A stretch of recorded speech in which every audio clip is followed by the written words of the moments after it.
உற்சாகமான இரவு வணக்கம். சன்ரைஸ் செய்திக்காக இணையவள செய்தி தொகுப்புடன் நெதர்லாந்திலிருந்து செல்வி நித்யானந்தன். தற்பொழுது நிலவும் எரிபொருள் விநியோக சிக்கல்களை கருதிக் கொண்டு அதனை எதிர்கொள்ளும் வகையில் அரச ஊழியர்களுக்கு நாளை முதல் ஒவ்வொரு வாரமும் புதன்கிழமைகளில் விடுமுறை வழங்க அரசாங்கம் தீர்மானித்திருக்கின்றது. அரசாங்க தகவல் திணைக்களத்தில் நடைபெற்ற விசேட ஊடகவியலாளர் சந்திப்பின் போது அத்தியாவசிய சேவை ஆணையாளர் நாயகம் பிரபாத் சந்திரகிரி இதனை தெரிவித்துள்ளார். வைத்தியர்களின் தேவைக்கு ஏற்ப எதிர்காலத்தில் எரிபொருளை விநியோகிக்க எதிர்பார்ப்பதாக சுகாதார பிரதி அமைச்சர் வைத்தியர் கன்சக விஜயமுனி தெரிவித்திருக்கின்றார். சேவை தேவையின் அடிப்படையில் வழங்கப்படும் எரிபொருள் அளவை குறிப்பிடும் சுற்றறிக்கை ஒன்றை வெளியிட நடவடிக்கை எடுக்கப்படும் என அவர் குறிப்பிட்டுள்ளார். எரிபொருள் நிரப்பு நிலையங்களில் கியூஆர் குறியீட்டு முறை மீண்டும் அறிமுகப்படுத்தப்பட்டதை தொடர்ந்து அங்கு ஏற்படும் வாகன நெரிசலை கட்டுப்படுத்த நகர்காவல உத்தியோகஸ்தர்கள் பணியில் ஈடுபட்டிருப்பதாக போக்குவரத்து பிரிவு வீதி பாதுகாப்பு பொறுப்பதிகாரியான பிரதி நகர்காவல மா அதிபர் WPJ சேனதீரா தெரிவித்திருக்கின்றார். சட்டசபை தேர்தல் தொடர்பாக தேர்தல் கமிஷன் அங்கீகாரம் பெற்ற அரசியல் கட்சி பிரதிநிதிகளுடனான ஆலோசனை கூட்டம் தலைமைச் செயலகத்தில் நேற்றைய தினம் அதிகாரி அர்ச்சனா பட்நாயக் தலைமையில் நடைபெற்றிருக்கின்றது. கூட்டம் முடிந்தபின் அரசியல் கட்சி பிரதிநிதிகள் அளித்த பேட்டி ஒன்றில் தமிழக சட்டசபை தேர்தல் அடுத்த மாதம் 23ஆம் தேதி நடைபெற இருக்கிறது. தேர்தலில் பதிவாகும் வாக்குகள் மே 4ஆம் தேதி எண்ணப்பட்டு முடிவுகள் அன்றே அறிவிக்கப்பட இருக்கின்றன. தேர்தல் தேதி அறிவிக்கப்பட்டுள்ள நிலையில் தேர்தல் நடைமுறைகள் அமுலுக்கு வந்துள்ளன. அதேவேளை தேர்தல் தொடர்பாக பல்வேறு நடவடிக்கைகளை தேர்தல் ஆணையம் மேற்கொண்டு வருகின்றது. இந்நிலையில் தமிழக சட்டசபை தேர்தலையொட்டி 4 மாவட்டங்களுக்கு எஸ்களை மாற்றி தேர்தல் ஆணையம் உத்தரவிட்டுள்ளது.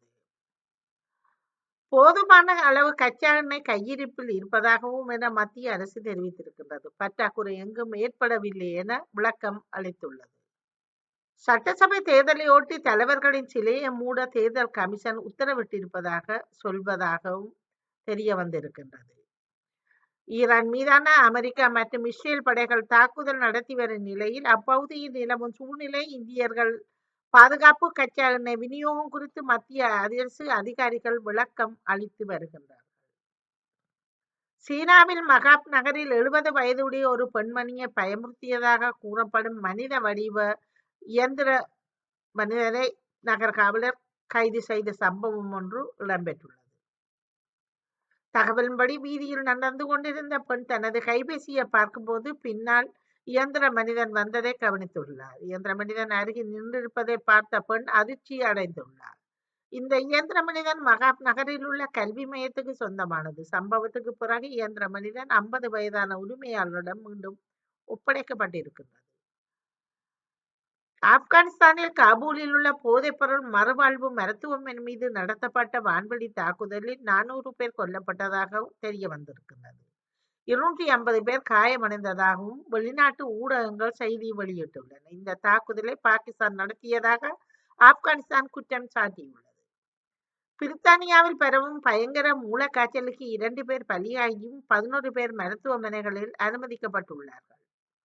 கென்யாவில் பெய்து வரும் கனமழை காரணமாக 66 பேர் பலியாகி இருப்பதாக தெரிய வந்திருக்கின்றது. தொடர்ந்து வரும் தொடர்மழை காரணமாக நாட்டின் பல பகுதிகளில் வெள்ளப்பெருக்கும் ஏற்பட்டிருக்கின்றது. பைரனீஸ் அட்லாண்டிக் பகுதியில் உள்ள நகரில் 62 வயதான மேயர் கிறிஸ்டியன் பெர்சாய்ட்ஸ் திங்கட்கிழமை காலை தனது வீட்டில் மரணமடைந்த நிலையில் கண்டுபிடிக்கப்பட்டிருக்கின்றார். தொடர்வது விளையாட்டு செய்திகள். இந்திய கிரிக்கெட் அணியின் சுழற்பந்து வீச்சாளர் குல்தீப் யாதவ் தனது நீண்ட நாள் காதலியை திருமணம் செய்துள்ளார். இந்திய கிரிக்கெட் அணியின் முதன்மை சுழற்பந்து வீச்சாளரான அவர் தன்னுடைய நீண்ட நாள் காதலி வன்சிகாவை திருமணம் செய்து கொண்டுள்ளார். கடந்த ஆண்டு ஜூன் 4ஆம் தேதி இவர்களது திருமண நிச்சயார்த்தம் நடைபெற்ற நிலையில் தற்பொழுது இவர்களது திருமணம் உத்தரகாண்ட் மாநில முசோரியில் உள்ள ஐடிசி கவாய் விடுதியில் இன்றைய தினம் நடைபெற்றிருக்கிறது. எல்சே அணிக்கு எதிரான லாலிகா போட்டியில் ரியல் மெட்ரிட் அணி 4-1 என்ற கோல் கணக்கில் அபார வெற்றி பெற்றுள்ளது. ஆட்டத்தின் 39வது நிமிடத்தில் ரியல் மெட்ரிட்டின் அன்டோனியோ ருட்ரிகர் கோல் அடித்துள்ளார். அடுத்த 5 நிமிடங்களில் பெடரிகோ வல்வேர்டா அபார கோல் ஒன்றை அடித்திருக்கின்றார். இதன் மூலம் முதல் பாதியில் ரியல் மட்ரிட் அணி முதல் பாதியில் 2-0 என்ற கணிப்பில் முன்னணி வகித்திருக்கின்றது. வங்காளதேசத்திற்கு எதிரான போட்டியில் சர்ச்சைக்குரிய ரன் அவுட் குறித்து பாகிஸ்தான் துடுப்பாட்ட வீரர் சல்மான் ஆகா விளக்கம் அளித்துள்ளார். டாக்காவில் நடந்த 2வது ஒருநாள் போட்டியில் பாகிஸ்தான் அணி 128 ஓட்டங்கள் வித்தியாசத்தில் வெற்றி பெற்றுள்ளது. PSL தொடரிலிருந்து விலகி IPL தொடரில் இணைந்த முஷரப் அணி மீது நடவடிக்கை எடுக்க பாகிஸ்தான் கிரிக்கெட் வாரியம் தயாராகி வருகின்றது. 2026 IPL தொடர் வரும் மார்ச் 28ஆம் தேதி வரை தொடங்கி நடைபெற இருக்கின்றது. இத்துடன் செய்திகள் நிறைவடைகின்றன. நன்றி, வணக்கம்.